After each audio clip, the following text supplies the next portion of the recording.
My name is Kellyn Wilkes, and I'm a special agent with the Georgia Bureau of Investigation at Region 4 in Douglas, Georgia.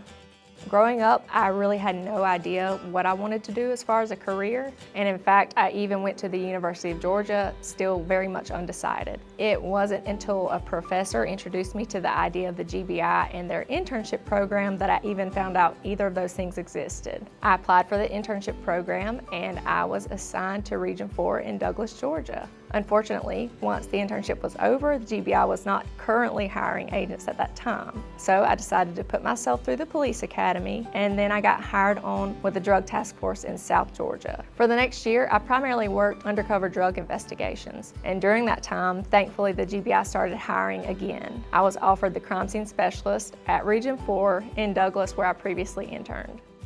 Crime scene specialists do require more advanced training on top of what we received during agent school. I was given the opportunity to attend the National Forensic Academy. I was there in Knoxville, Tennessee for approximately 10 weeks. This includes things like advanced photography, crime scene documentation, evidence collection, evidence processing, bloodstain pattern recognition, and shooting scene documentation.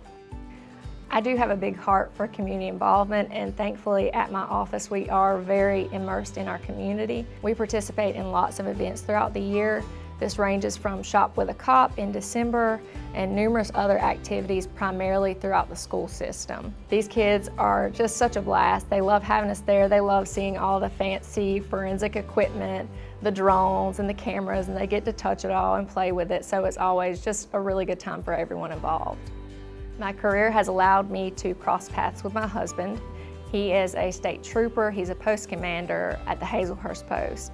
He and I have 2 sons, and to say that our day-to-day life is complicated is putting it extremely lightly. We are both on call for our careers most of the time, and we're subject to get called out at any given moment and have to drop whatever we're doing to respond to that call. We have really had to learn to be flexible and keep a positive attitude because things can change so quickly. For example, on Mother's Day in 2022, I got called out early that morning before my boys woke up to go to work a crime scene in the nearby county. So of course, our plans were pretty much ruined for the day, but we roll with it. I went and worked the scene, and by the time I got home, it was right before their bedtime, so there was really no chance of us doing anything for Mother's Day. The boys ran outside and greeted me in the driveway, and they're wearing the same pajamas they had on last night. I am sweaty and dirty from working a crime scene all day, but I said, you know, we're gonna get a Mother's Day photo. If nothing else, we'll have a picture.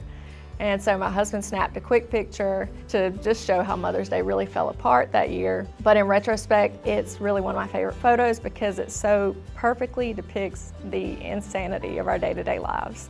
Thankfully, we do have a good support system. We have a wonderful daycare. We have family that can get to us pretty quickly to help us out when needed. And we honestly just roll with it and take it one day at a time.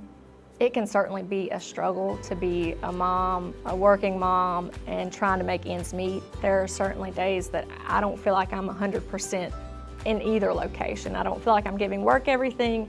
I don't feel like I'm giving home everything either. My 4-year-old is now at an age where he can really verbalize his thoughts and opinions on it, and there are definitely times that when the phone rings, he's saying, "Mama, stay here and play with me. I don't want you to go to work." But as hard as it is to leave my boys at home, I try to keep in mind that the reason my phone rang is because some other family somewhere else is having the worst day of their lives. So that really helps me to keep it in perspective. And we just hope that when they're old enough, our sons will be proud of our service to the state of Georgia.